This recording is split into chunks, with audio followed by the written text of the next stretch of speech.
In mezzo ai fatti con Antonino Danna.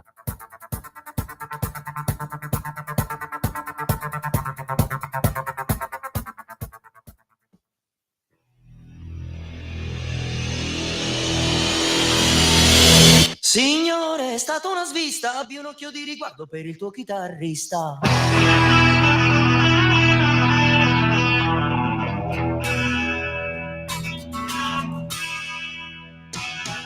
Signore, se lanci uno strale, sbaglia mira per favore, non farmi del male.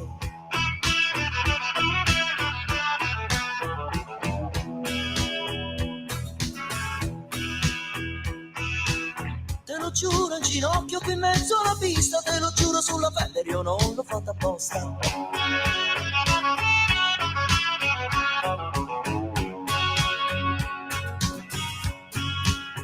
Perciò, signore, è stata una svista, abbi un occhio di riguardo per il tuo chitarrista. Non so com'è, ma è accaduto. Lui è entrato nel bar con lei e si è seduto. Io ero lì. Antonino, a te la linea. Grazie caro Simone, amiche e amici miei, ma non dall'avventura, buonasera, siete sulle magiche onde di Radio Libertà. Questo è Zoom, il drive time in mezzo ai fatti. Io sono Antonino Danna e questa è la puntata numero 1053 di oggi, mercoledì 8 di ottobre dell'anno del Signore 2025. Cominciamo la nostra trasmissione, vi ricordo date il sangue. In ospedale serve sempre, salverete vite umane, chi salva una vita umana salva il mondo intero. Secondo appello radiolibertà.net, fesso chi non lo legge perché vi perdete un bellissimo giornale online dove ci sono i liberamente del direttore responsabile Giovanni Sallusti, gli auto da fede di Giulio Cainarca, la rassegna stampa di Semivarin, le videopillole e molto molto altro ancora. Allora, buonasera e buon lavoro a Sveva e a Simone che in plancia comando mi permettono di essere qui con voi. Vi ricordo 0292947222, ma stasera ne faremo poco uso perché è una puntata abbastanza piena. Per il telefono oppure 340 670 9659 per le vostre zappe o WhatsApp che dir vogliano. Sì, va bene, bella gente, avete ascoltato Ivan Graziani con Il chitarrista del 1983, grandissimo pezzo che insomma in questi giorni Ivan Graziani fosse stato ancora tra noi avrebbe compiuto la bellezza di 80 anni, io preferisco dire i secondi 40 anni, ma siccome a nostro Signore evidentemente non piace la musica schifosa, preferisce chiamare a sé i migliori, se no avremmo ancora tra i piedi, si fa per dire tra i piedi, gente tipo Freddie Mercury, Lucio Battisti, David Bowie e altri immensi personaggi che invece concertano in cielo, beati loro.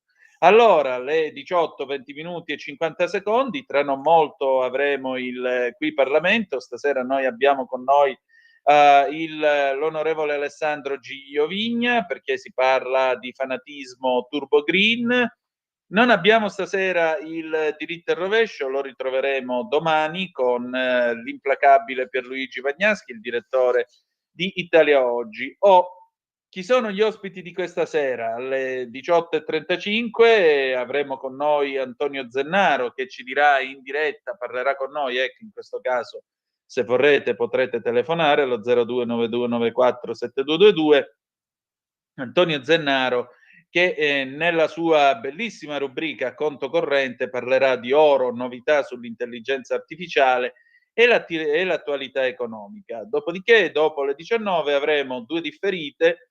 Abbiamo Marco Ugo Barsotti, amico e collega di Atlantico Quotidiano, ma anche animatore di fmworld.it, ha anche un bellissimo gruppo Facebook Talk Media, cercatelo su Facebook dove si parla e si mastica radio 24 ore su 24 e parleremo però della Francia. La Francia che ormai sta davvero correndo il rischio di andare a Lourdes e trovare chiuso perché stasera alle 8, anzi alle ore 20 come dicono i fighi, io non sono così figo, alle ore 20 avremo con noi, Le Cornu reincaricato da Macron scioglierà il rebus del governo. Poi a seguire Anna Cisint, che chiuderà la puntata parlandoci del caso Salis e di quello che è successo a Bruxelles. Ma adesso qui Parlamento.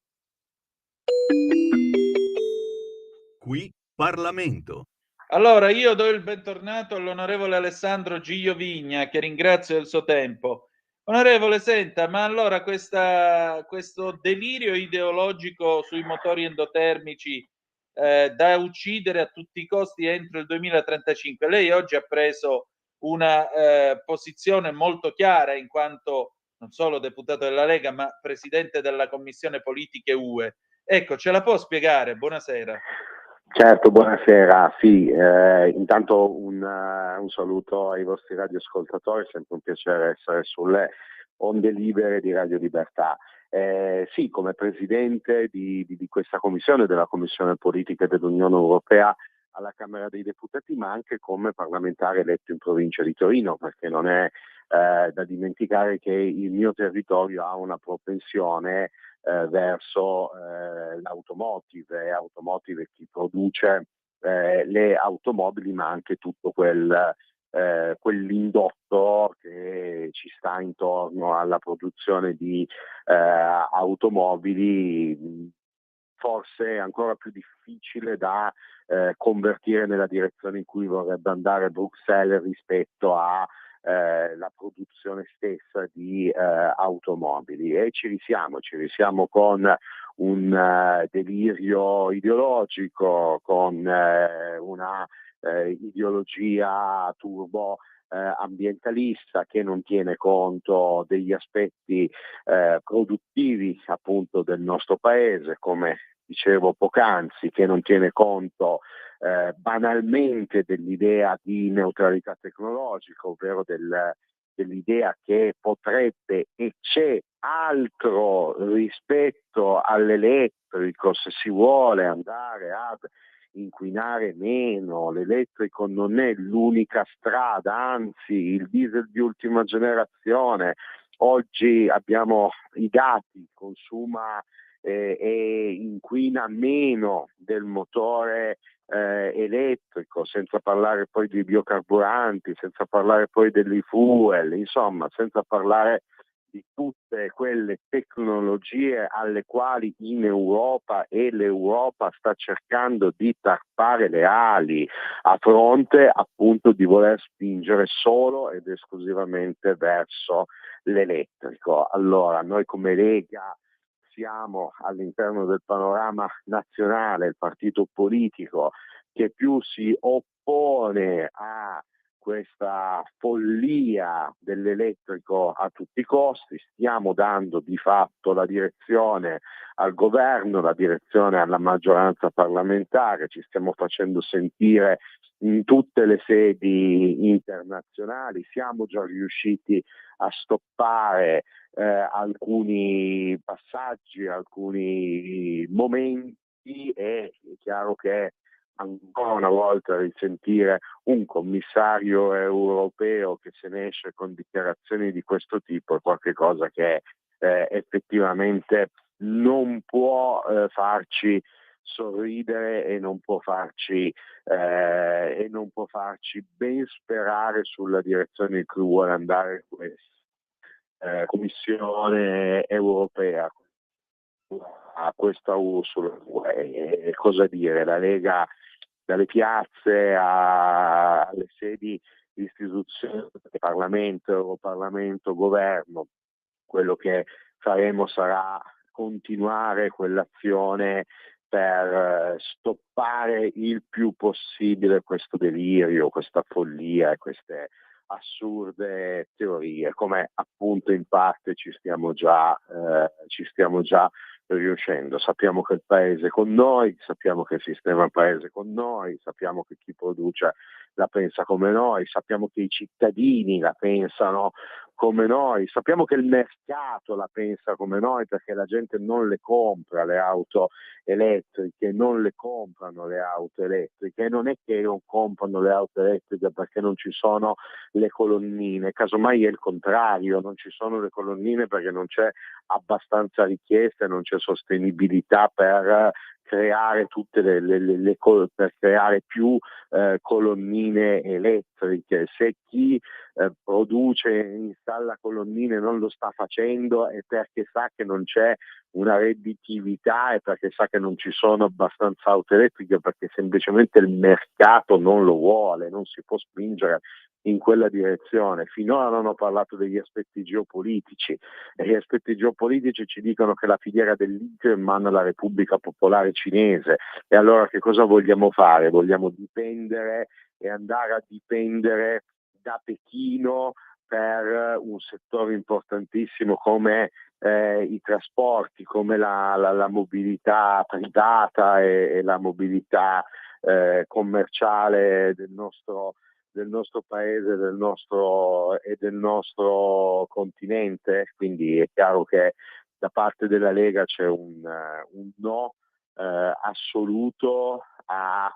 questo fanatismo, perché qui si tratta di fanatismo. Poi quello che ci ha fatto arrabbiare è che il commissario, probabilmente per stuzzicarci, probabilmente per far appunto arrabbiare quei tanti che in Europa la pensano in questo modo, ha usato il termine pragmatismo, e no, commissario, no. Pragmatismo è chi dice sfruttiamo tutte le nuove tecnologie, ma perché non dobbiamo lasciare spazio alla scienza, alla tecnologia, al progresso tecnologico, e dobbiamo limitarci esclusivamente a una tecnologia, tra l'altro la più inquinante, quella che più distrugge il nostro sistema commerciale e che più ci manda nelle mani della Cina? Ecco, la Lega non ci sta, la Lega non ci sta.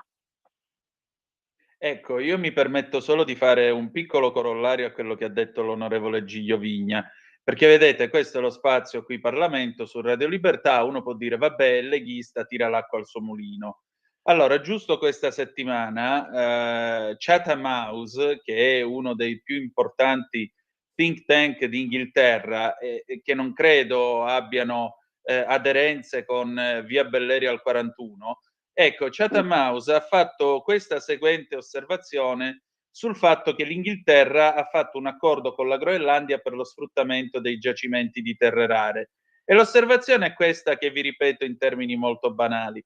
È inutile fare un accordo del genere per estrarre il litio e tutti i componenti che ci sono di terre rare per i veicoli elettrici, se poi l'unica filiera mondiale di trasformazione è sempre quella cinese. Bisognerebbe semmai crearne una occidentale, o quantomeno nelle regioni dell'Artico, per cui una fabbrica che magari sia in Danimarca, in Inghilterra o in Canada. Questo è quanto. Onorevole, se vuole aggiungere qualcosa lei. Ma cosa devo aggiungere? Cioè, mi pare che le teste che ragionano così siano assai. No, cioè, aggiungo assolutamente, no, non volevo essere così scortese, no, nel senso, cosa devo aggiungere? Nel senso che avete detto tutto voi, avete detto tutto nel modo assolutamente corretto, assolutamente lineare. Quegli altri là, i cinesi, hanno un oligopolio, la filiera del litio è loro al 90%, e hanno iniziato almeno 30 anni fa a essere i capi a livello mondiale di questa filiera. Anche quelle company con i nomi americani, con i nomi che sembrano inglesi, in realtà noi l'abbiamo studiata bene, abbiamo visto, insomma, abbiamo ricostruito questa famosa filiera del litio, chi c'è dietro. Anche quelle company con i nomi inglesi in realtà sono cinesi.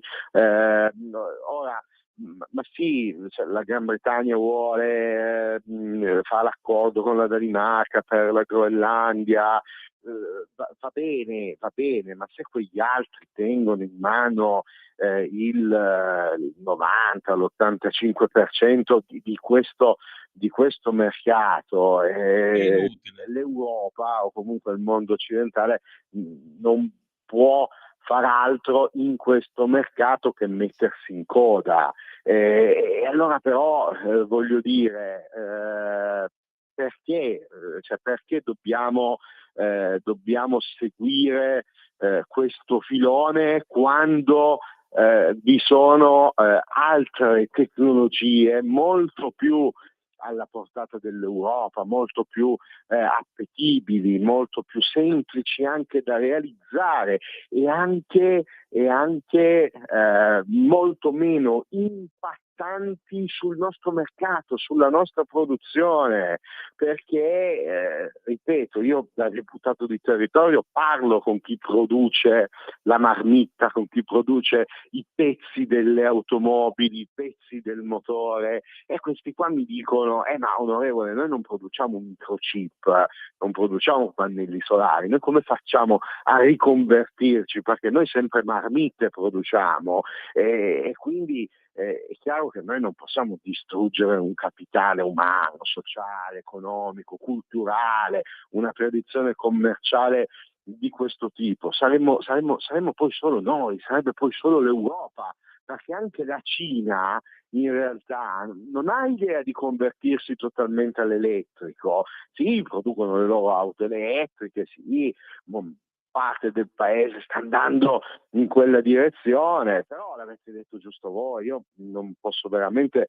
aggiungere null'altro agli elementi che avete portato voi, cioè questa da parte della Gran Bretagna è un'operazione tampone che però non può prescindere assolutamente da dover dipendere almeno per diversi decenni, perché quelli hanno iniziato molto prima di noi, per installare una gigafactory, che sono quelle grosse fabbriche che dovrebbero produrre le batterie, oltre a essere investimenti di milioni e milioni di euro, ma per accendere una gigafactory ci vanno come minimo 5 anni, o forse di più. Siamo troppo indietro come Europa, e la tecnologia ce l'hanno loro, la filiera ce l'hanno loro.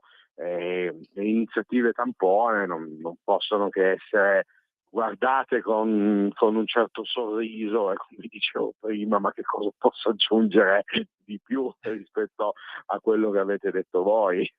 Molto bene, onorevole, allora io la ringrazio per il suo tempo e al piacere di ritrovarci presto. Grazie a voi e un abbraccio, e come sempre viva Radio Libertà, grazie di avermi chiamato. Grazie ancora. Pausa e adesso Pino Mango, Oro del 1984, a tra poco. Qui Parlamento. Stai ascoltando Radio Libertà. la tua voce libera, senza filtri né censura. La tua radio.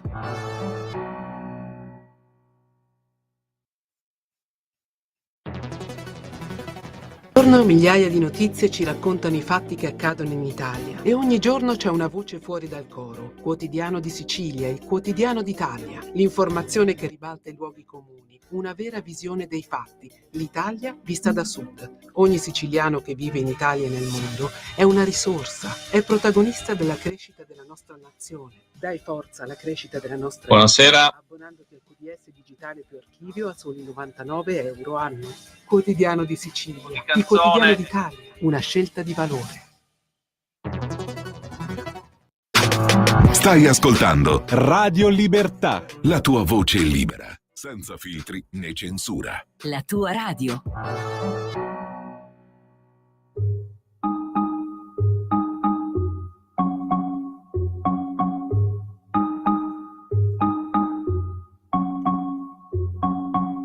Per averti pagherei 1 milione, anche più,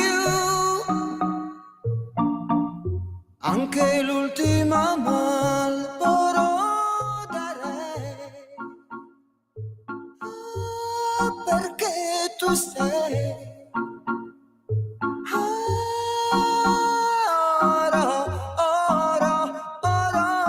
un diamante per un sì, oro, per averti così distesa pure. paura, ma tu ci stai, perché accetti e ci stai.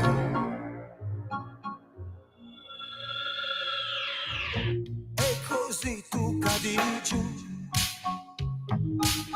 io non ti voglio già più, inaccessibile non sei, non cogli dei, tu sei senza te. Oro, oro, oro, quanto oro ti darei, oro, oro, oro, per averti così, distesa pura, ma tu ci stai, perché accetti e ci stai, perché non ti elevi su di noi e resti lì, celeste così. Io ti vorrei immune dal sesso, perché ti daresti anche adesso.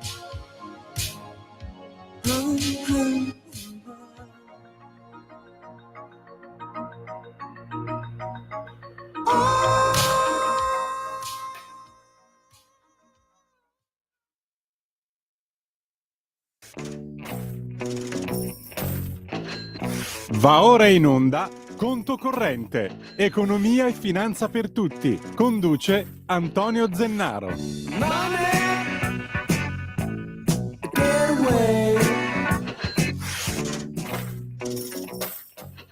Antonino, a te la linea.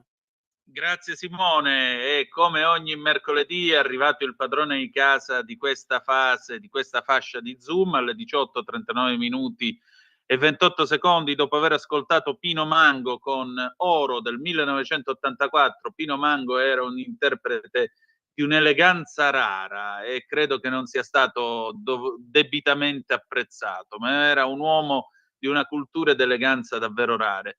Antonio carissimo, oro, quanto oro ti darei? Beh, io oro da darti non ne ho, ma tu qualche notizia mi sa di sì. Occhio che sei muto. Eccoci, buonasera, Eccoti. buonasera a tutti gli ascoltatori di Radio Libertà. Allora, in questo momento siamo in diretta e vi posso dire che l'oro ha sfondato, oltre che la barriera dei $4.000 l'oncia, siamo a $4.058, cioè nel giro di 24 ore ha fatto più $188 l'oncia, più 4,88%. Quindi l'oro sta andando alla grande, il ritorno del metallo più prezioso che sta ovviamente facendo riflettere, no, tutti questo movimento.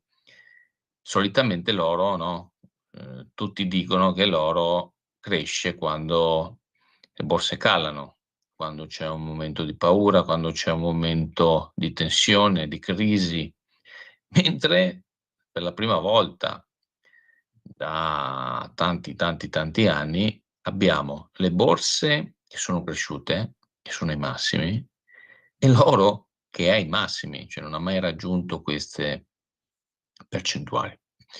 Allora il tema è: che cosa sta accadendo?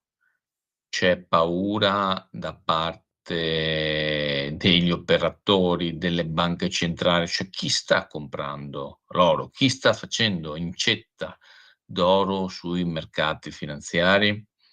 Allora, ovviamente non è che abbiamo la sfera magica o che abbiamo la possibilità di controllare tutti i flussi economici finanziari. Possiamo fare delle analisi, delle ipotesi, anche chi è a casa o chi è in viaggio a quest'ora, chi lavora, chi sta tornando, insomma, chi sta andando al lavoro. Insomma, c'è un'Italia che lavora e ci ascolta su Radio Libertà, anche in DAB, quindi li salutiamo e spieghiamo cosa sta accadendo. Molto probabilmente banche centrali extraeuropee, parliamo di Asia, parliamo anche di Russia, stanno vendendo dollari e comprando oro. Addirittura si parla anche di investimenti importanti di banche centrali come la Cina su proprio oro fisico. Perché? Perché ovviamente c'è in gioco tutta una geopolitica rispetto a Trump e il suo attivismo. Dall'altro abbiamo la fase della crescita dei mercati finanziari globali, ma soprattutto i mercati finanziari statunitensi, anche possiamo dire europei, tra cui l'Italia, per ragioni diverse. In Italia perché abbiamo mercato bancario assicurativo che fa da traino, che è andato molto bene in questi anni, anche perché lavora molto in una logica semi-monopolistica. Qualcuno ti dirà, no?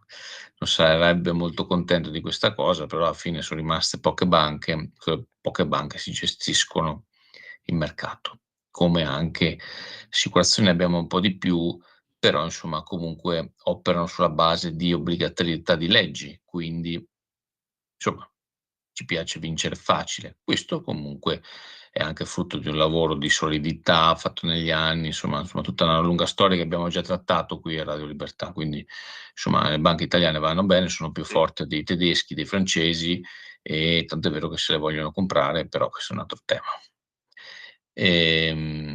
Cioè gli esteri vogliono comprarsi le banche italiane. E negli Stati Uniti invece hanno puntato tutto sul all-in tecnologico e intelligenza artificiale. Bezos a Torino ha detto che siamo nella bolla, però poi tutti stanno migrando sull'intelligenza artificiale, parlo di aziende tecnologiche, quindi insomma gli Stati Uniti alla fine dominano il settore tecnologico in questo ambito. Basta vedere l'ultima settimana che ha combinato OpenAI, che ha lanciato un nuovo sistema che è il migliore al mondo per la realizzazione dei video, Sora 2. Poi ha creato gli agent, insomma, che ti permettono di fare tutta una serie di automazioni. Adesso non stiamo qua a rompere le scatole a chi a casa, però vi faccio un esempio: tu puoi automatizzare tutte le pubblicazioni nei tuoi social, creando anche i contenuti, tutto attraverso, insomma, clicchi un bottone e ti fa tutte queste robe qua. E poi sta anche, ovviamente stanno portando avanti anche altre innovazioni, ad esempio il collegamento con le app. Cioè tu scrivi a GPT, mi trovi un hotel a 150 euro a Torino dalla settimana di Pasqua, questo entra direttamente a GPT su Booking e ti risponde già con tutte le soluzioni, quindi ci saranno insomma da qua a fine anno altre novità. Hanno annunciato che gli Stati Uniti comunque hanno il dominio tecnologico, Cina copia, sono bravi, riescono a fare soluzioni come intelligenza artificiale a meno costi, però insomma gli Stati Uniti dominano e quindi questo porta avanti su in maniera pesante quei 6-7 titoli che dominano AMD,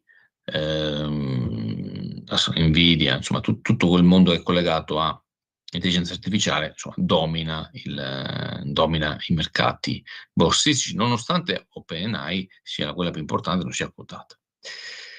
Ricordiamo, è una società privata. Anzi, non so neanche se società, poi, perché dopo lì c'è tutto un casino, non si è capito se è addirittura una cosiddetta, potremmo chiamarla impresa benefit, una roba del genere, ecco. Quindi il movimento dell'oro però è anche un altro sintomo, e qui c'è un'altra lettura che non è positiva. Sintomo che c'è una fortissima inflazione reale.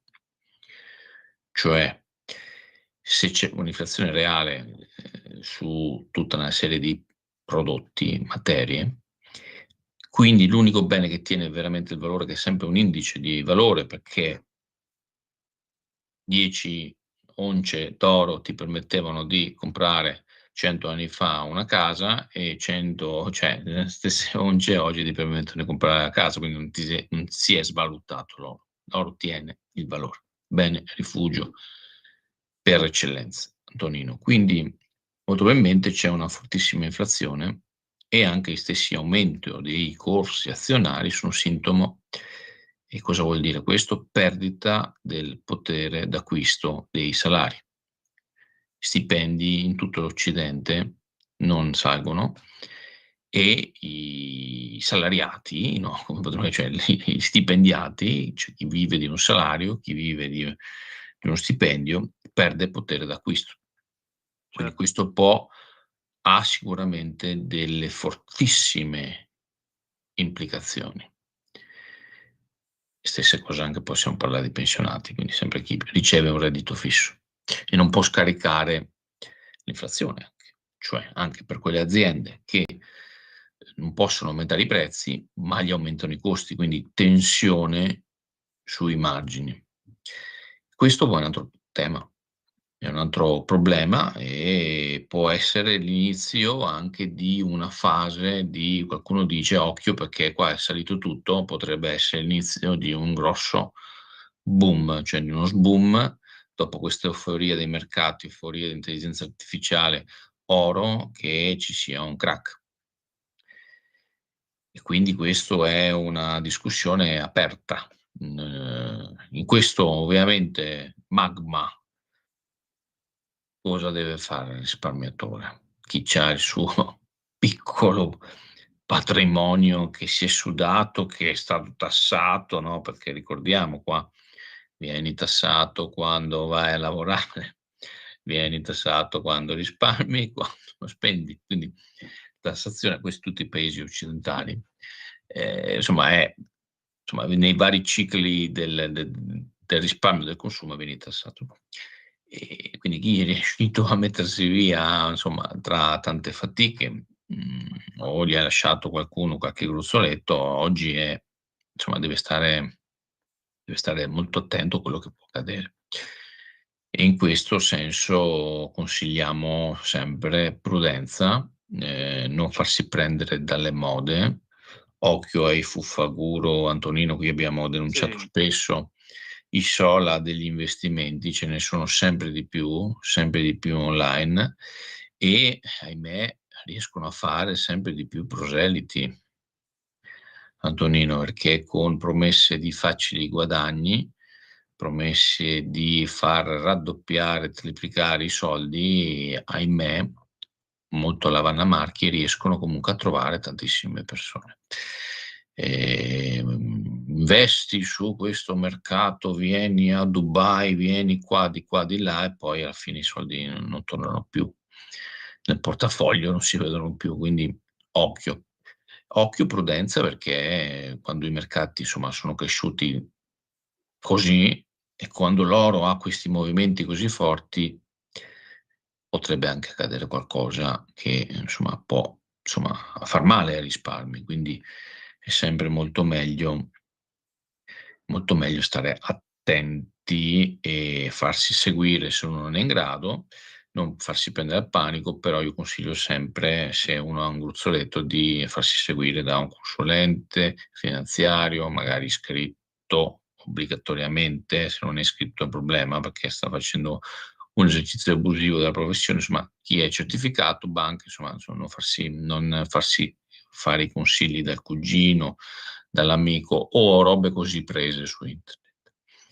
Antonino, quindi il tema un altro tema di rischio che abbiamo qua in Europa è la Francia.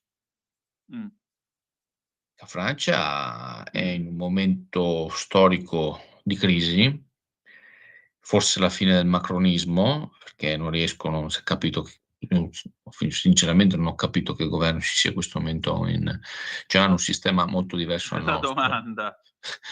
Hanno già un sistema molto diverso dal nostro. Per la prima volta c'è stato anche rendimenti di titoli di Stato francesi più alti dei nostri. La Lagarde, ho visto che ci ha tirato in maniera indiretta alle orecchie, ha detto se l'Italia avesse l'unico paese, che c'è un paese che non ha partecipato al meccanismo europeo, tutta quella roba là, che insomma chi è a casa ne stiamo a tediare, che alla fine noi mettevamo i soldi per salvare chi va in crisi. Noi abbiamo fatto i compiti a casa, anche troppo, e e poi andammo a salvare le banche tedesche e banche francesi. Questa è la sintesi, perché non è che la collaborazione europea è sempre negativa, attenzione. Certo. Però alla fine, quando noi abbiamo avuto però la crisi degli spread, non è che sono venuti a aiutarci. Però questo è un tema lungo, dibattuto, insomma, è meglio guardare al futuro, perché il passato, adesso anche dire sempre io l'avevo detto, sì, vabbè, però poi alla fine ci ascolta a casa, gli interessa cosa deve fare oggi e domani. Quindi questa è la situazione oggi, la fotografia, Antonino, però bisogna essere positivi, in questo senso l'Italia comunque è messa molto bene. Abbiamo tirato la cinghia, perché poi questo è il dato di fatto, insomma l'Italia ha fatto, insomma, un'operazione importante di efficienza di bilancio, questo grazie al ministro Giorgetti, che viene riconosciuta dagli analisti finanziari, non sono io che lo dico, ma anche dalle società di rating, che hanno sempre, non dico schifato perché è una parola brutta, però insomma visto molta con attenzione il debito pubblico italiano, e sono sempre pronti a tirarci le orecchie. Detto questo, abbiamo dei problemi: demografia, burocrazia, tassazione alta, insomma i problemi ce li abbiamo, però non è che sono problemi che arrivano negli ultimi mesi. E siamo indietro sulla rivoluzione tecnologica, questa è tutta l'Europa che siamo indietro, perché qua andavano fatti investimenti forti, importanti, secondo me fuori budget europeo, cioè qua dove l'Europa doveva spendere una marea di soldi, secondo me, per l'innovazione e la tecnologia, e non sulla burocrazia, GDPR, tutta sta roba qua, no? Che fa impazzire le aziende, anche sta roba, leggi sull'intelligenza artificiale, insomma non abbiamo nessun campione forte, vero, sull'intelligenza artificiale, però siamo pieni di leggi anche europee sulla intelligenza artificiale. Oggi la sfida è tecnologica, e quindi Antonino, insomma, siamo indietro su questo, quindi rischiamo di essere dipendenti o degli americani, che sono nostri alleati, però stanno sempre di là dell'oceano, o se no rischiamo di essere dipendenti dai cinesi. Adesso ho visto anche un intervento di un'industria sul lato della moda, no? Che hanno detto: ragazzi, qua la Cina ci sta attaccando in maniera pesante, è un dato di fatto. È un dato di fatto che la Cina riesca a fare prezzi più bassi dei nostri, ma forse il tema dei dazi su alcuni settori strategici, lo so che sta parola fa agitare tutti, no? Forse no, ecco, mettiamolo controllo dei movimenti su certi settori, forse andrebbe attenzionato, no? Perché rischiamo di perdere intere filiere, come ad esempio quella dell'auto, che stiamo perdendo, secondo me, adesso al di là dopo alcune nicchie. Tonino, basta andare in giro, si vede una marea di macchine cinesi, il tasso di crescita è intorno al 20%, nel giro di 5 anni avremo il 30-40% delle macchine cinesi, e vi devo dire, questa è una scelta che si è fatta dell'Europa, devo dire che anche dell'Italia, perché non parlo degli ultimi governi, sono su scelte da 20-30 anni, no? La roba politica industriale è una roba che gli effetti li vedi negli anni, no? Come quando eliminammo Coprodi, la chimica. Scegli di fare un'altra strada, e oggi alla fine queste macchine cinesi costano meno, quindi prenderanno sempre di più quote di mercato. Quindi con filiera automotive in difficoltà, sempre tutti i temi di efficienza, addirittura ho visto che ci sono degli operai italiani che li mandano in Serbia, insomma, robe che non hanno un senso industriale. Non hanno un senso industriale, perché noi dovevamo mettere dei dazi molto più forti, o se no fai una scelta, ok, io mi faccio prendere il mercato dell'automotive, scelta come sbagliata, Tonino, però allora tutele o altri settori, no? Cioè, ad esempio sulla moda, i cinesi, se vuoi entrare paghi dazi. Però poi, devo dire, c'è il mercato libero vale per noi, e poi se devi andare di là, io sono pro su tanti temi, insomma, Cinefort, tecnologia, innovazione, però insomma se vuoi andare là non è tanto semplice per le aziende italiane, europee. Quindi questo è un tema che rimane di politica industriale. E che effetti avrà? Al momento gli effetti ce l'hanno le singole filiere, non è ancora un effetto macro, però bisogna stare attenti perché poi la botta ti arriva di colpo, no? Ti chiudono 2 o 3 grossi marchi e tutte le filiere vanno in difficoltà, quindi su questo, Antonino, Europa sì, va bene, Gaza, tutti i problemi, no, che dell'agenda che oggi insomma viene, però ragazzi ci sono anche altri temi, perché se poi la gente non lavora non può scioperare, cioè se non lavori, no? Perché quindi insomma ci sono tanti temi che forse vanno affrontati a livello europeo e lasciare un po' perdere la geopolitica, perché l'Europa deve pensare un po' più all'economia. Dopo magari sì, giochiamo alla geopolitica, però insomma, cioè, se perdi filiere e non le recuperi, Antonino, se tu perdi dei settori non li recuperi, cioè rischi poi di essere controllato, cioè dopo ha voglia di dire no, noi la Cina qua su, no, il blocco russo qua, tutta una serie di robe, no, che si dice, no, lo so, ma se poi io ho il 50%, faccio un esempio, da qua a 10 anni il 50% della filiera dell'auto cinese, e quelli ti dicono, ragazzi, sapete vi dico? Io non vi mando più i pezzi di ricambio, vi spengo il software, no, di aggiornamento, e tu sei dipendente appunto dalla Cina, no? Ma può essere anche da un altro paese, no? Cioè non è quello il tema Cina, può essere anche Stati Uniti, insomma gli Stati Uniti sulla filiera dell'automotive subiscono, sta facendo Trump un lavoro di reshoring, cioè cosiddetto portiamola a riprodurre negli Stati Uniti, si è preso insulti, guarda, tutto di più. Non so se è quella strada, Antonino, non sono io un decisore, però ragazzi, cioè, auto è tanta roba, tanta tecnologia, tanti dipendenti, tante competenze, tante ingegnerie, cioè lasciarla completamente alla Cina, non so se è una roba tanto intelligente. È vero che su Europa si sta buttando sugli armamenti, no? Sì. Però ragazzi, cioè, sull'automotive ci sono tantissimi settori, cioè non è una roba solo di quello che fa le macchine, c'è la componentistica, tutta una serie di... Ho visto ad esempio anche per strada la loro, cioè le elettriche a basso costo, no? Che c'hanno, cioè veramente sono...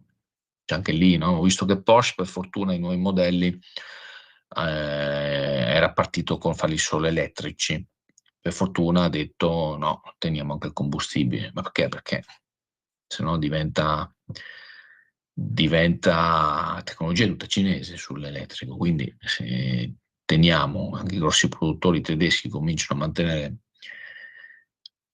è positivo per anche le aziende italiane, quindi questo è un altro tema che abbiamo dibattuto più volte, poi sì, possiamo dire avevamo ragione, però magari ascoltassero un po' più Radio Libertà, Antonino, forse gli avremmo dato qualche dritta anche a livello europeo su come impostare la politica industriale. È una buona idea. Senti Antonio, noi prendiamo 10 secondi di pausa e poi chiudiamo questo nostro appuntamento perché ti voglio chiedere una cosa, a tra poco. Stai ascoltando Radio Libertà, la tua voce libera, senza filtri né censure, la tua radio. Antonio, allora, noi concludiamo questo conto corrente con la domanda classica: cosa teniamo d'occhio per la prossima settimana?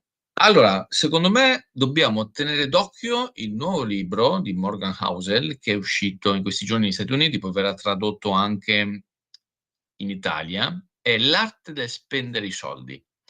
Perché c'è un tema, no? Che lui ha fatto un libro precedente, insomma, come guadagnare i soldi, ma alla fine un altro tema è: ma come li spendiamo sti soldi?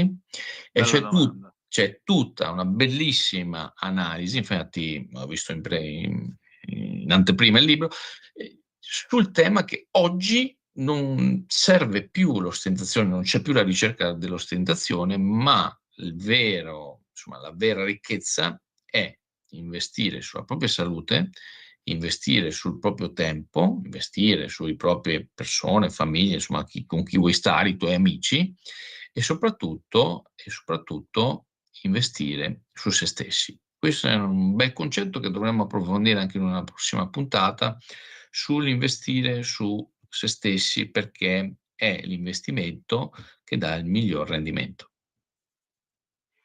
Molto bene, grazie Antonio e al piacere di risentirci presto. Alla prossima, un caro saluto a tutti gli amici di Radio Libertà. Ok, sigla. Avete ascoltato Conto Corrente.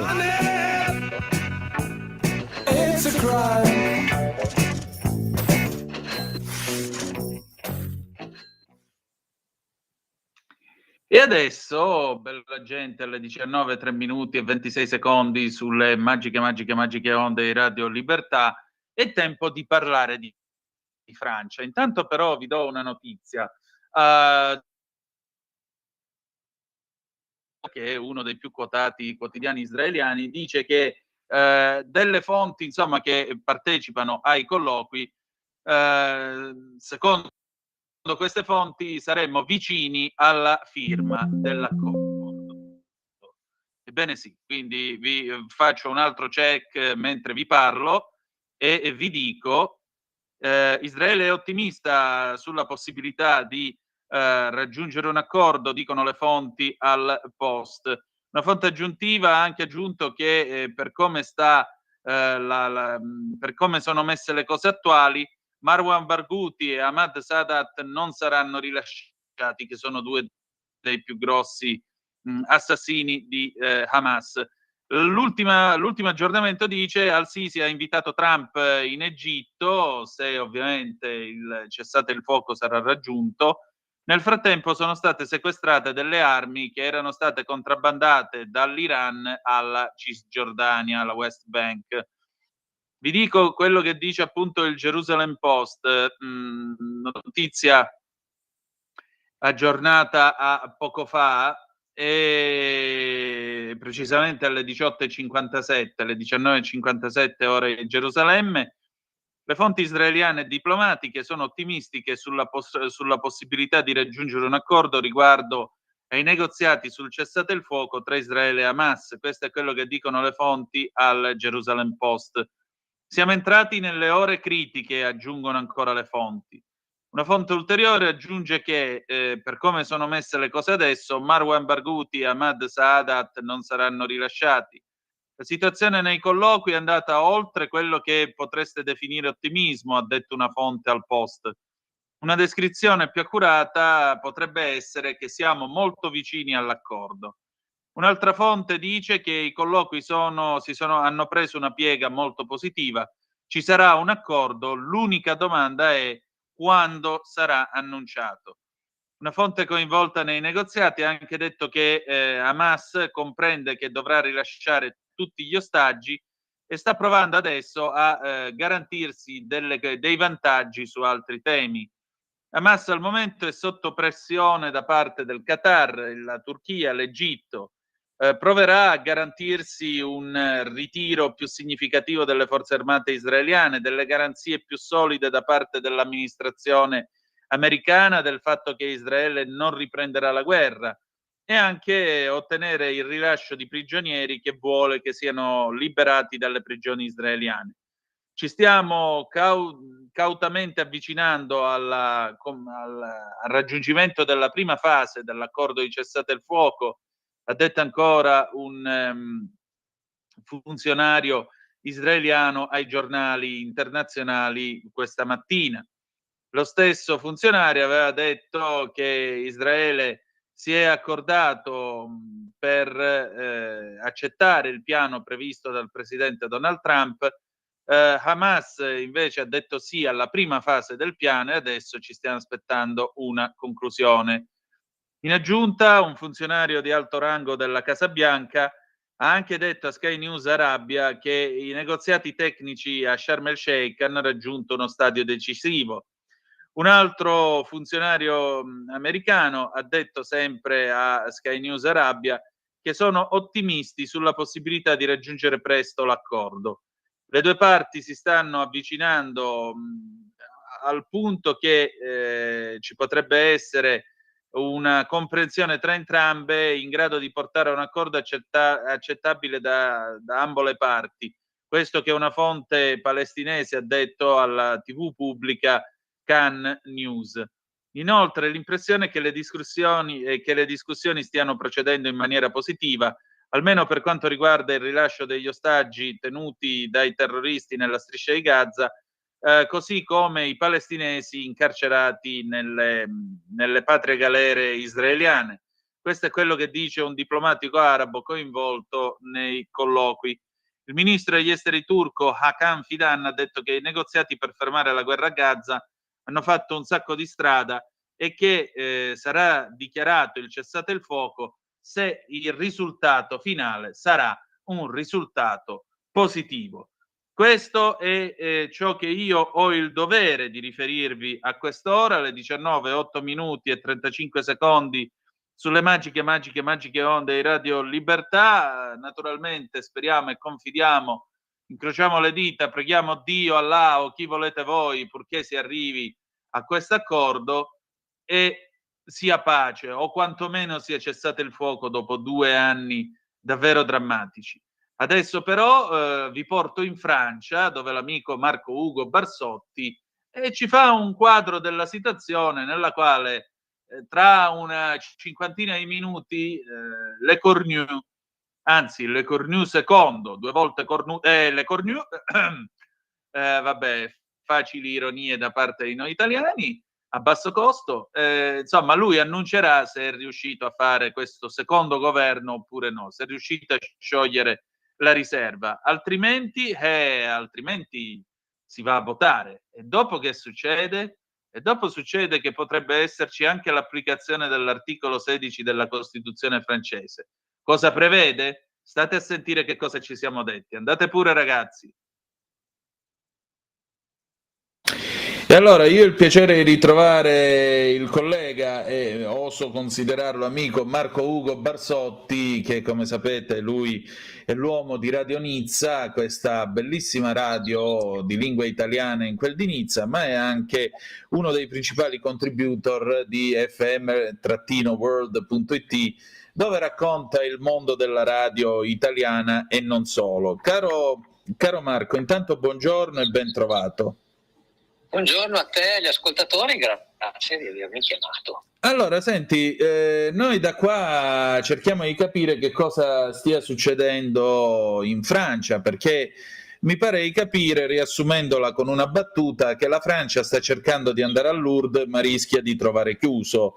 E in particolare tu stamattina su Radio Nizza facevi un commento, un editoriale nel quale dicevi: caro Macron, state attento perché se invochi i pieni poteri potrebbe finire male. Il famoso articolo 16 della Costituzione francese, di cui molti in Italia ignorano l'esistenza, ma che è stata applicata solo al generale de Gaulle durante la crisi d'Algeria nel 62. Ecco, com'è la situazione adesso in Francia? Sì, credo che anche molti francesi lo ignorino sinceramente, perché de Gaulle è vagamente passato nella memoria e sinceramente una cosa del genere non era mai successa. Allora, dunque, per risponderti, la situazione è incredibile, nemmeno nei peggiori periodi dell'Italia, quando anch'io vivevo ancora in Italia e c'erano i governi che continuavano a alternarsi, avevamo mai visto un governo che durava 12 ore. Ora, fake news CNN, come dice Trump, ha detto che è durato 30 giorni, ma non è vero, è durato 12 ore. La spiegazione del loro titolo è che l'incarico gli era stato conferito circa 28, non 30 oltretutto, ma 28 giorni prima, quindi era nominato primo ministro, ma non era operativo, quindi vabbè, è stato veramente operativo 12 ore con questo governo, con tanto di battute acide da parte di molti francesi, perché sembra che alcuni di questi ministri potrebbero avere diritto già alla pensione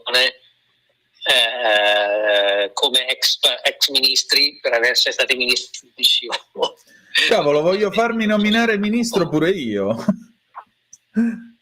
Cioè, qui voglio da ridere su Insta di gente che dice anche 3 ore, ministro, anche per 3 ore va benissimo, accetto. Sì, pure io. Quindi va bene. Ecco, comunque diciamo che la situazione è che tutto nasce da quando ci sono state le elezioni europee e si è visto che quello che chiamano campo macroniano non era più maggioranza relativa. Macron poteva lasciar perdere, lasciar correre e dire ok, si vedrà tra qualche anno quando ci sono le prossime elezioni, ma invece ha pensato, se in buona fede, pensando di fare una pratica, di dire ok, allora a questo punto io sciolgo il Parlamento, che qua si chiama dissoluzione, e mando tutto alle urne anche per il governo qua, non necessariamente per l'Europa. Ed è stato un errore fatale, perché per come è fatta la legge elettorale, che infatti anche qua vogliono cambiare ma poi non ci riescono, quando ci sono più di 2 blocchi, come in questo caso 3, si crea una situazione di fatto di impasse, di stallo. E quello che è successo è che tutte le sinistre si erano alleate, salvo poi disallearsi subito dopo le elezioni, creando un blocco che loro dicevano era vincitore.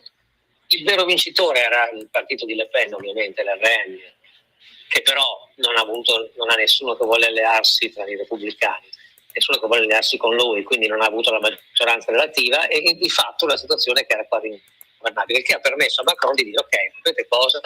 Nomino uno di un macroniano, e ne ha nominati 3 di fatto, tutti che dovevano fare più o meno dei compromessi con gli altri, dicendo ok, sostanzialmente non votatemi la sfiducia, ecco, non chiediamo, cerco di ricondurlo un po' a termini italiani, no? Non chiediamo che mi date la fiducia, che votate le mie leggi, ma quantomeno non date conto. Questo è quello che è successo, solo che la situazione è in questo modo assolutamente poco stabile, tant'è che le sinistre hanno cominciato a attaccare poi i capisaldi del progetto macroniano, che sostanzialmente è stato quello di cercare di rimediare ai buchi enormi di bilancio che ha causato lui stesso, ma forse anche a causa del Covid, perché ricordiamo che quando c'era il Covid tutti avevano soldi che cadevano, una helicopter money, soldi che cadevano dal cielo per stare in piedi, quindi soldi a grandi aziende, soldi a private, a quelli che in Italia che hanno le partite, insomma un po' a tutti. Il che ha salvato effettivamente le aziende e anche i singoli, ma ha creato un buco che prima non avevano mai visto. È sempre minore rispetto a quello italiano, però la traiettoria italiana è stabile o addirittura in miglioramento, invece quella francese è in peggioramento costante. Sembra essere tornati all'epoca di De Mita, non so, roba del genere. Oddio. Quindi 1, 2, 3 primi ministri che cadono tutti sulla legge finanziaria, in genere è successo l'anno scorso, è successo quest'anno. E cosa fa Macron? Appunto l'ultimo governo che ha cercato di nominare, questo Sébastien Lecornu, che è un altro dei suoi amici, è praticamente identico al precedente, che si chiamava Bayrou come impostazione, e anche, non so, a quanto mi pare di aver capito, anche giocato non troppo chiaro, non dicendo ai ministri chi erano gli altri. Quindi quando lui si accordava con un ministro, per esempio il famoso Retailleau, di mandarlo a una certa posizione, non diceva chi erano gli altri nelle altre posizioni, con il risultato che quando poi ha annunciato alle ore 20 dell'altro giorno, ha annunciato la composizione del governo,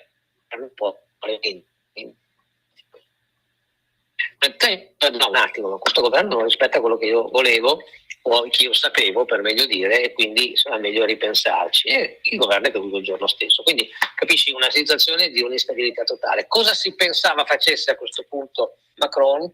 Ma forse che nominasse per esempio un primo ministro di sinistra, perché è pur vero che se tu non riesci da una parte, ed è chiaro che non ci riesce, continuando a nominare macroniani o macronisti, a fare governi che restano, avrebbe potuto fare mandare giù, diciamo così, l'aerospo e nominare un governo, tra virgolette, di sinistra, magari dei socialisti.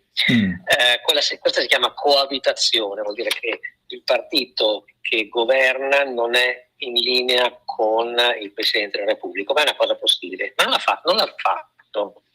E quindi a questo punto siamo arrivati a ieri, quando hanno cominciato dunque no, è mancato un passaggio. Caduto la possibilità di governo Le Cornu, si nominasse un altro, invece ha nominato di nuovo lo stesso. Infatti c'era lì, facciamo Le Cornu 2 secondo, come di Berlusconi 1, 2, 3, facciamo Le Cornu secondo senza che sia mai esistito il primo. E questo è quello che ha fatto, e teoricamente c'è tempo fino a questa sera, credo proprio adesso, attorno alle 19:20, per avere una risposta da parte di Le Cornu al Presidente della Repubblica, quindi tra qualche ora magari sapremo cosa avrà detto. Ma il punto è, sembra altissimamente improbabile, se non impossibile, che si raggiunga a una soluzione.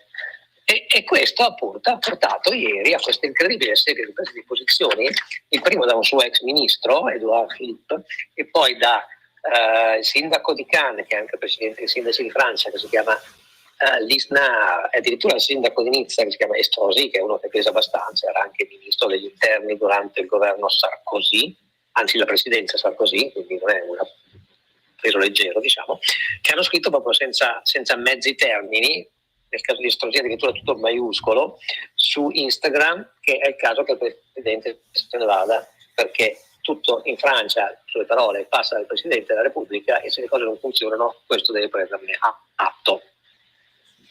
Però sarebbe una crisi senza precedenti, la Francia senza presidente e senza governo. Lui praticamente può rassegnare le dimissioni. Allora, quello che forse ha proposto Edouard Philippe è la cosa più logica. Lui ha scritto: fai un governo che dura fino a gennaio, cioè tempo di fare la legge finanziaria, che qua si chiama il budget, mi sembra, non la chiamano legge finanziaria, ma è lo stesso concetto, e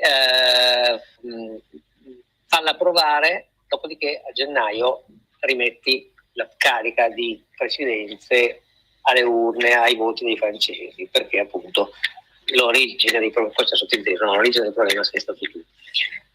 Macron ha fatto una frase molto ambigua, ha detto, quando ieri ha dato questi 20, anzi l'altro ieri ha dato queste 48 ore di tempo del Cornu per fare il governo numero 2, ha detto: se non avrà successo ne prenderò tutte le conseguenze, mi pare sia la traduzione di quello che ha detto, che però è una frase che non si riesce a decodificare, perché cosa può voler dire? Può voler dire che nominano di sinistra, può voler dire che scioglie il Parlamento, dissoluzione come la chiamano qua, e potrebbe anche in teoria voler dire che dà le dimissioni lui, ma questo appunto all'alba di ieri, anzi l'altro ieri, tutti dicevano è impossibile, perché Macron ha sempre detto che mai avrebbe dato le dimissioni, se non che non erano ancora arrivate tutte le richieste che sono arrivate ieri di andare via. Quindi a questo punto, siccome arrivano da macronisti, ex macronisti, è abbastanza forte o molto forte la pressione su di lui per lasciare insomma la poltrona a qualcun altro. A maggior ragione, insomma, mi sembra che la situazione sia abbastanza ingarbugliata, e in questo si innesta l'articolo 16, questi famosi pieni poteri. Cosa potrebbe succedere? Cioè, è un'alternativa costituzionalmente praticabile? In che consiste? Allora, dunque, l'abbiamo scoperta questa mattina su France Info, che parla francese, consiglio di ascoltare, è una radio, è come se Rai Radio 1 fosse una roba seriamente che parla di notizie, sarebbe fatta come France Info, ma Rai Radio 1 è un mix di una radio vecchio stile e una radio news. Comunque, France Info, che è fatta molto bene, ha tirato fuori questa cosa dell'articolo 16 che appunto molti francesi non conoscono, lo so perché l'ho chiesto anche questa mattina ai miei colleghi, non conoscevano. Allora, l'articolo 16 istituisce un periodo temporaneo, sto leggendo, in cui potere legislativo ed esecutivo sono concentrati nelle mani del Presidente della Repubblica, periodo destinato a salvaguardare la democrazia e ristabilire il funzionamento dei poteri pubblici nel più breve tempo possibile. il Presidente può prendere misure che rientrano normalmente nelle competenze del Parlamento o esercitare il potere regolamentare senza sollecitare la controfirma del Primo Ministro e dei Ministri. Non può però sciogliere l'Assemblea nazionale né proibire al Parlamento di riunirsi, meno male, perché sennò sarebbe una dittatura assoluta, neanche non so chi può permettere al Parlamento di riunirsi, comunque c'è scritto. E tra le motivazioni, vediamo se riesco a ritrovarlo.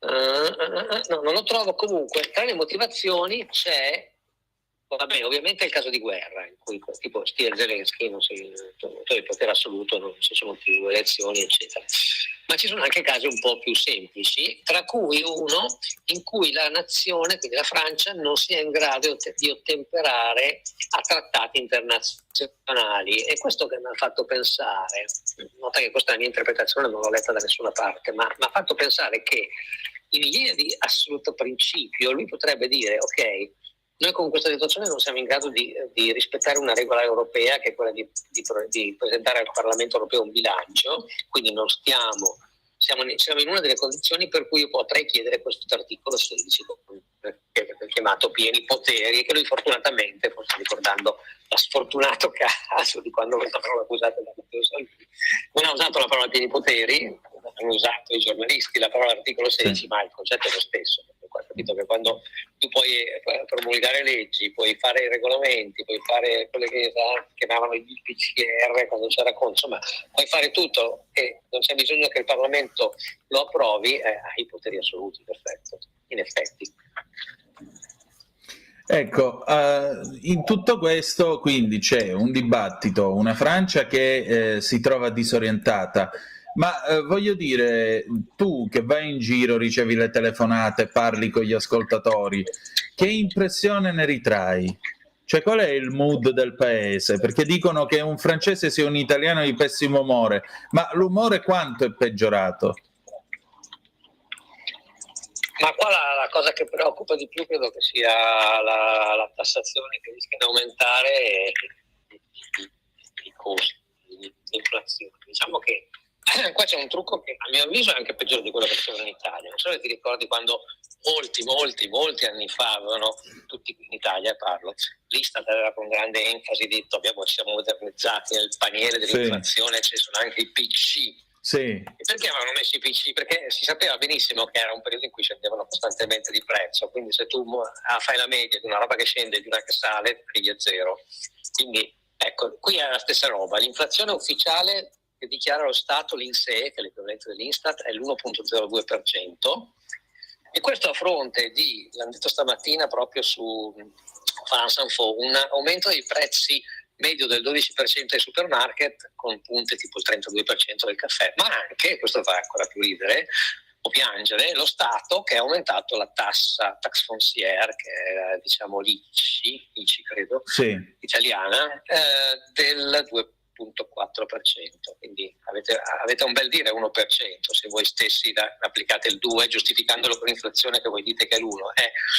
Diciamo l'inflazione reale percepita da tutti è altissima, a fronte di una nazione che tassa, qua si dice addirittura più dell'Italia. Io non so se sia possibile che qualcuno tassi più dell'Italia, ma forse è pur vero, e comunque il 56% del PIL è mangiato da spese statali, quindi è una situazione molto molto pesante, perché la Francia si salva, guarda, credo sia abbastanza chiaro, perché ha l'energia nucleare, nel senso che avere energia che riesci a produrre a prezzi molto bassi, e io l'ho visto quando sono venuto qua in Francia, tipo dimezzata la bolletta elettrica a fronte di spese uguali, perché ho trasferito la mia Roma, quello che consumavo di corrente era lo stesso, e la stessa cosa si applica alle aziende, quindi hanno una competitività molto superiore, perché hanno spese molto più basse di energia, che è una delle spese principali per le attività. E hanno più famiglie ricche oggettivamente, come se ci fossero tanti EICAN, non so, ne avevano 20-30 di queste famiglie iper ricche, anziché 2, 3 o 10, non so quanto c'è in Italia. Però a parte questo hanno c'è un sistema c'è un'economia quasi socialista, vecchio stile, programmata e molto molto inefficiente. Quindi per risponderti, la gente non è che più che altro ridono di questi politici che fanno queste scene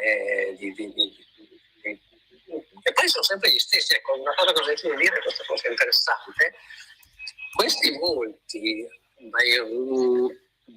come si chiama l'altro, questo del Cornu, quello che c'era prima, sfugge il nome, comunque insomma questi vari presidenti del Consiglio nominati, io non lo so perché non sono in Francia da così tanti anni, ma sono gli stessi, l'ho letto e l'ho sentito dire da molti cittadini, che c'erano 20 anni fa, cioè gente che ha cominciato la propria carriera come politici, quindi avrebbe potuto forse dire Berlusconi, gente che non ha mai lavorato, no? Sì. Il bla bla fin dall'inizio. E questo è il mood principale. Preoccupazione perché si vedono i prezzi aumentare molto, preoccupazione perché se arrivano i socialisti sarà ancora peggio, e poi vabbè, questa storia che è il loro cruccio terribile, l'età della pensione. Dunque l'età della pensione, stamattina proprio l'ex primo ministro ha detto ok, si potrebbe mettere in pausa una riforma delle pensioni che era quella che elevava addirittura 44 anni da 62 l'età pensionabile, cosa che ha fatto, ti ricordi, anni fa, scendere la gente in piazza, proteste, sì. Eccetera. È inammissibile lavorare fino a 74 anni. In Francia, perché qua siamo francesi, nel senso che tu sai benissimo l'età italiano, prova a dirmela. Senti, ma secondo te, per concludere, come credi che finirà la situazione? Perché Le Canard Enchaîné ha parlato di una circolare mandata ai prefetti di tenersi pronti per 13 e 20 novembre, quindi in teoria parliamo di scioglimento delle Camere. Scioglimento delle Camere significa che la Le Pen prende di nuovo un subisso di voti, di nuovo fanno il cordone sanitario perché non deve governare lei e di nuovo la Francia si trascinerà stancamente fino all'anno 2027, quando probabilmente a sto punto il RN prenderà l'80% dei voti, perché se no non si spiega.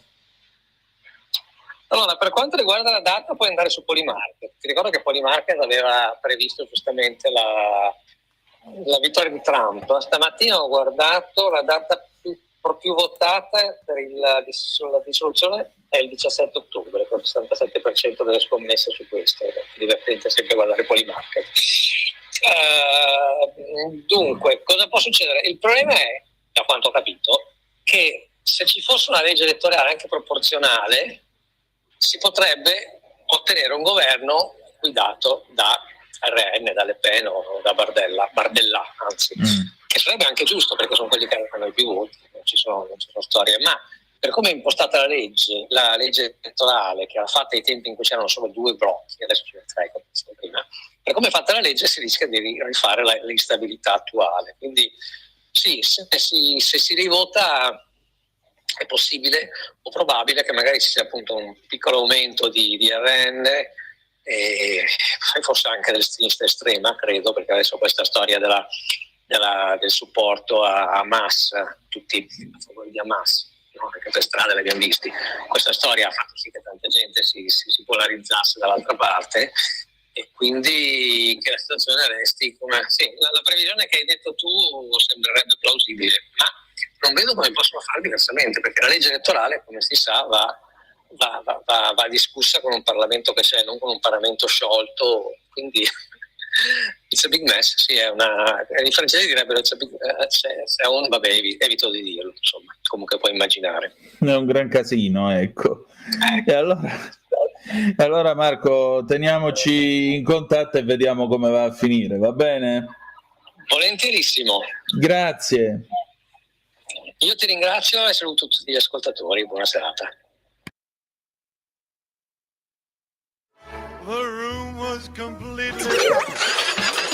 Stanco di perderti i tuoi programmi radiofonici preferiti? Vorresti la tua musica, le tue voci amate sempre con te, ovunque tu vada? Radio Libertà, l'applicazione che trasforma il tuo smartphone e tablet nella tua radio personale.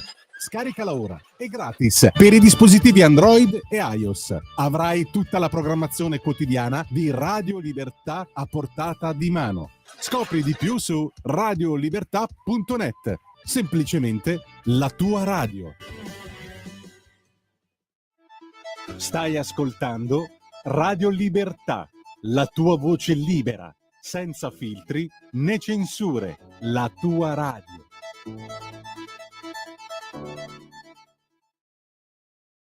Sempre più liberi con La tua radio è il nuovo sito che mette in prima pagina opinioni, firme, notizie, uno sguardo nuovo e originale sui fatti che ci circondano. Il nuovo quotidiano online, semplicemente radiolibertà.net.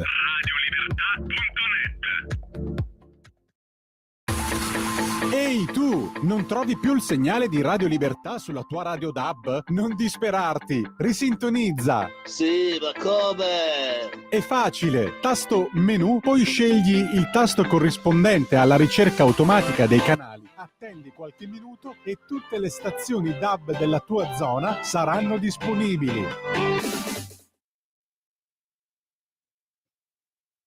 A te la linea. Secondi, noi ci avviamo a concludere questa puntata dando voce ad Anna Maria Cisint, che voi sapete essere eurodeputata ed ex sindachessa di Monfalcone.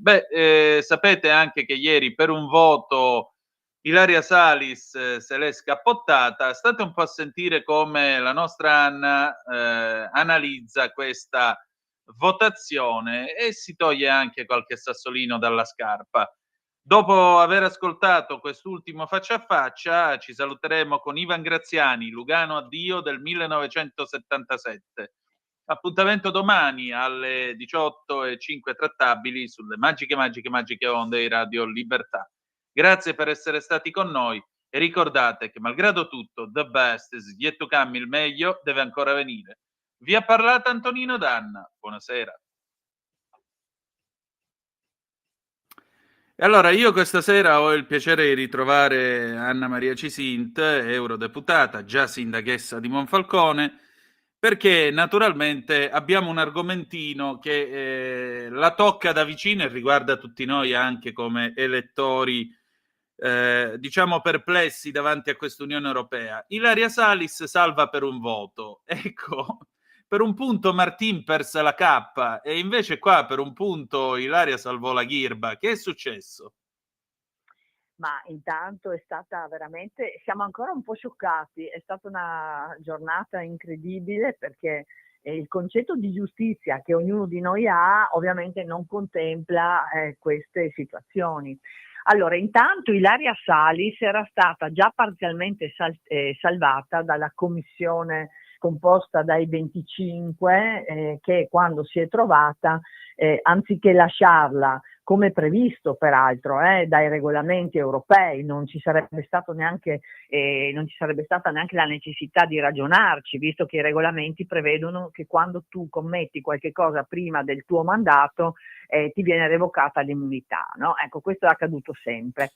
E la commissione, che è composta da 25 persone, si era trovata, 11 erano quelli di sinistra, compreso il PD, che qui in Europa si chiama SD, e invece 14 dovevano essere i voti dei popolari e del nostro gruppo Patriots più SIA, che sono Fratelli d'Italia. Noi siamo nei Patriots. Sostanzialmente, anziché aver 11 voti, chiedono vigliaccamente, tra l'altro, no? L'hanno fatto anche in Parlamento ieri, il voto segreto, e 2 dei popolari cedono probabilmente a lusinghe che non si capisce quali possano essere, già in commissione, quindi da 11 passano a 13 e di conseguenza lei arriva con una relazione della commissione in Parlamento che dice che la commissione vota per non revocare l'immunità. Ieri però tutti i gruppi parlamentari avevano ovviamente l'ultima parola e si vota sempre con voto segreto, mentre per tutti gli altri, come fossero figli di un dio minore, si vota con voto non segreto, e alla fine il numero che esce è 305 a 306. Se ci fosse stato un pari numero, lei avrebbe avuto la revoca dell'immunità. La cosa triste, ci sono più cose tristi in questa vicenda, intanto che davanti alla giustizia non siamo tutti uguali, che se tu sei di sinistra allora puoi scappellare, intanto puoi essere eletto al Parlamento europeo, che dà già questo un messaggio terribile, perché qua c'è gente seria come noi che lavora, che si dà da fare, che cerca di portare a casa per il nostro paese, i nostri cittadini dei risultati, e lei fa fare e loro fanno fare una brutta figura a tutti. La seconda questione appunto è che non si rispettano, hanno dimostrato che sono superiori alle regole, sono superiori ai regolamenti, no?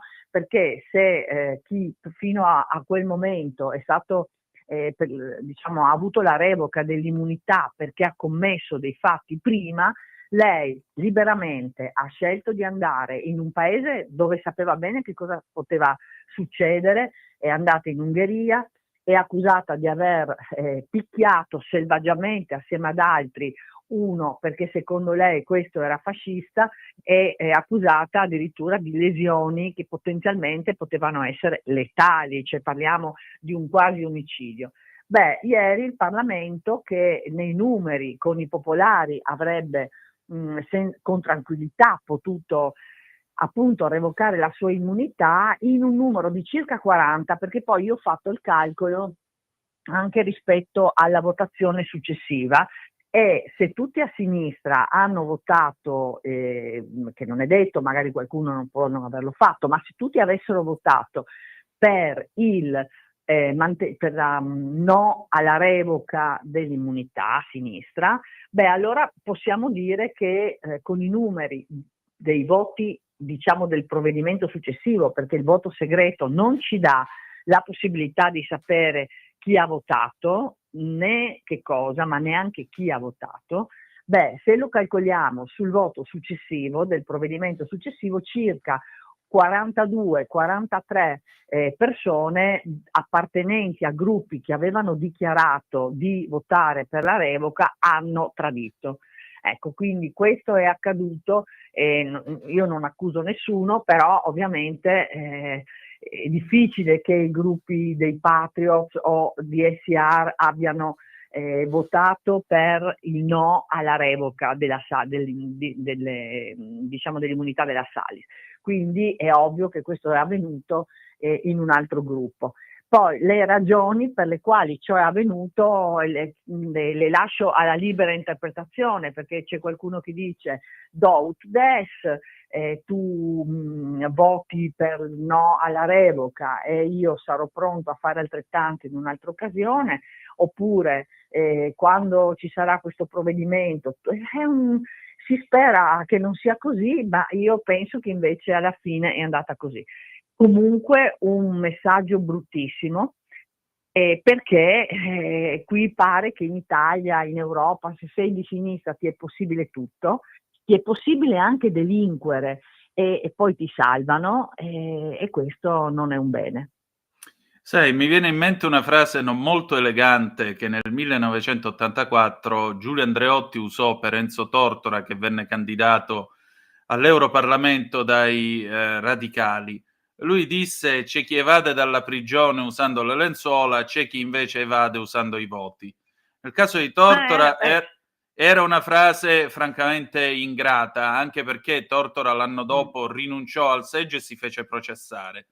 Nel caso presente però suona abbastanza bene, devo dire. Sì, era un altro spessore, lo spessore della Salis è quello di una signora nessuno che non ha fatto niente prima nella vita, diciamo, e che ancora adesso quello che insegna è di occupare case, di menare poliziotti e di menare chi non la pensa come lei, e quando ha visto i 305 a 306 si è alzata col pugno e tutti i suoi amici l'hanno abbracciata come se fosse un'eroina.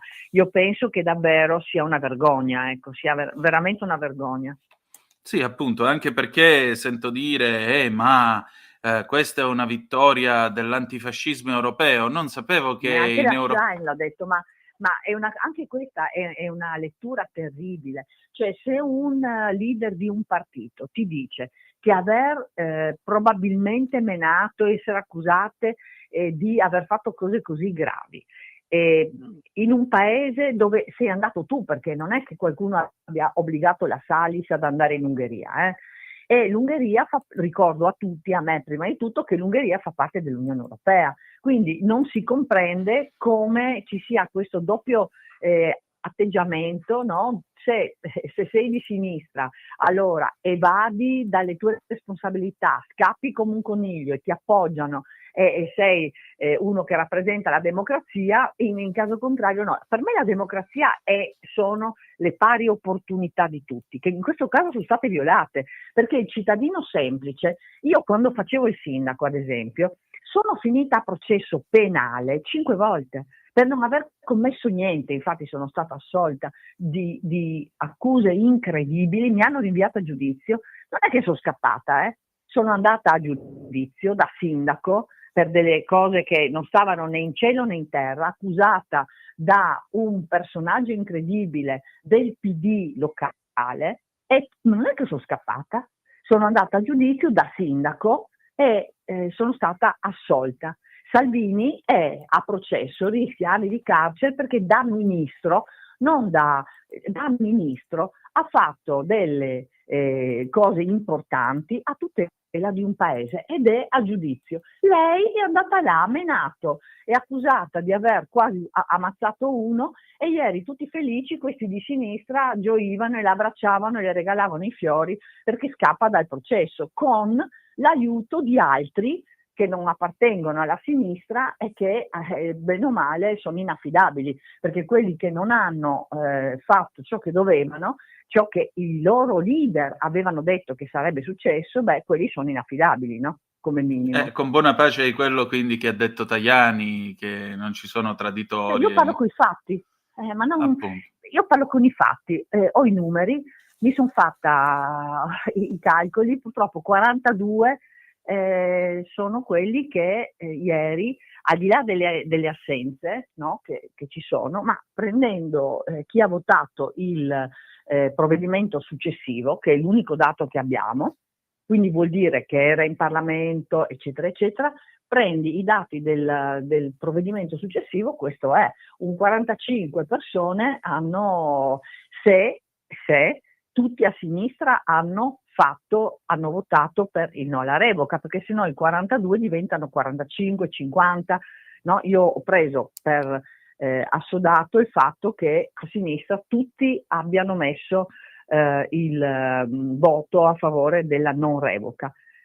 Quindi è andata in questo modo, con lei che adesso, a differenza di quello che prevede il regolamento, la giustizia, quella che intendiamo tutti come tale, il rispetto della democrazia, che per me sono le pari opportunità di tutti, il rispetto dei cittadini, le azioni che non dovrebbero mai essere di violenza, eccetera, lei incredibilmente è stata premiata prima con un seggio in Europa e poi è stata salvata nella sua fuga da coniglio, come già altre volte qui ha fatto, quando abbiamo tentato di farle delle domande mentre lei sproloquiava parlando di occupazioni di case eccetera, ma io e la Ceccardi abbiamo tentato di farle delle domande, cosa che si può fare, quasi tutti rispondono, ma lei lei è abituata a scappare, insomma, ecco.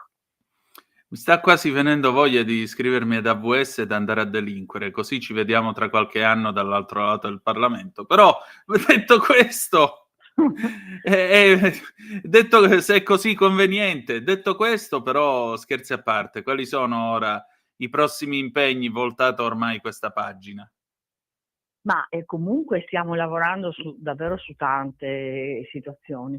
Io mi occupo di marittimo, ma mi occupo di trasporto in generale, stiamo portando avanti il tentativo di ridurre la follia green per i mezzi di trasporto, si sta facendo il possibile, ma devo dire che questa Unione Europea capeggiata dalla von der Leyen è molto lontana dal buonsenso ancora, Cioè purtroppo sono pochissime le azioni che stanno facendo per recuperare gli errori fatti nel passato, perché devono tenere il sedere su troppe sedie per poter rimanere a galla qui, no? Quindi non è che riescono a recuperare le drammatiche situazioni approvate con il Green Deal.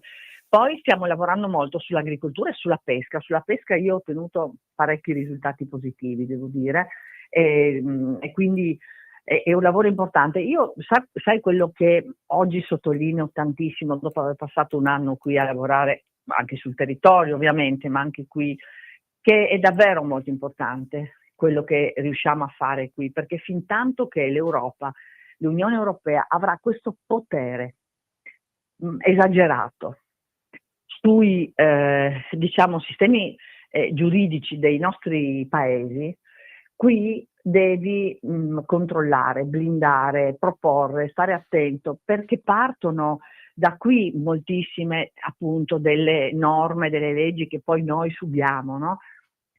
Quindi i regolamenti, ad esempio, sono immediatamente applicabili. È sbagliato che in Italia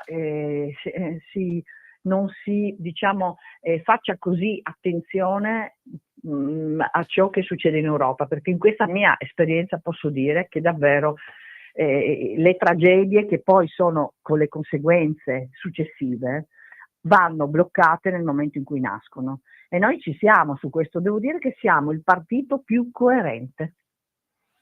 Sull'immigrazione, ad esempio, noi lavoriamo tantissimo sull'immigrazione, sulla lotta alla radicalizzazione, e questo lo facciamo ogni giorno per cercare di far sì che si rendano conto che le convenzioni per bloccare fuori dai confini europei i passaggi degli extracomunitari clandestini avvengano, e lottiamo perché l'Europa non continui con questa attività, tra virgolette, che ha agevolato di radicalizzazione islamica. Una battaglia, guardi, ogni giorno. E allora, buona battaglia e avremo modo di risentirci presto. Grazie ancora. Grazie. Stai ascoltando Radio Libertà, la tua voce libera, senza filtri né censura. La tua radio.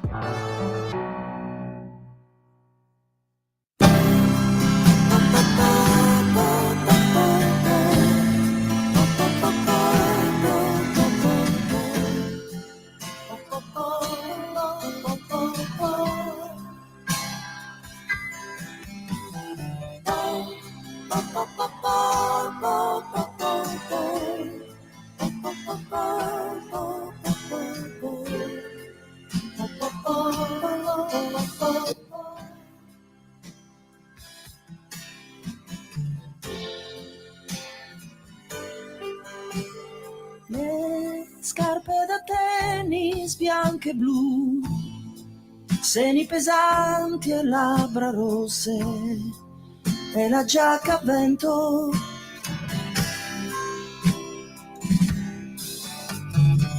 Oh, Marta, io ti ricordo così, il tuo sorriso, i tuoi capelli, fermi come il lago.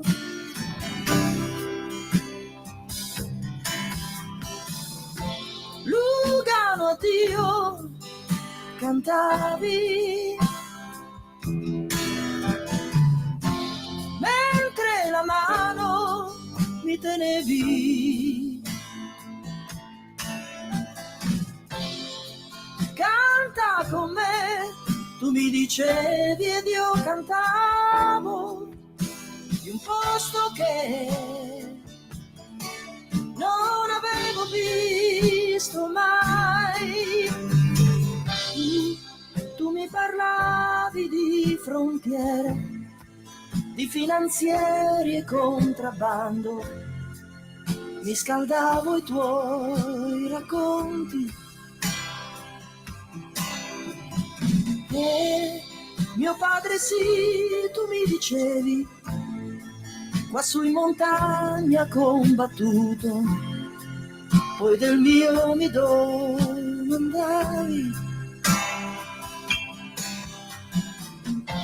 Ed io pensavo a casa, mio padre fermo sulla spiaggia, le reti al sole, i pescherecci in alto mare.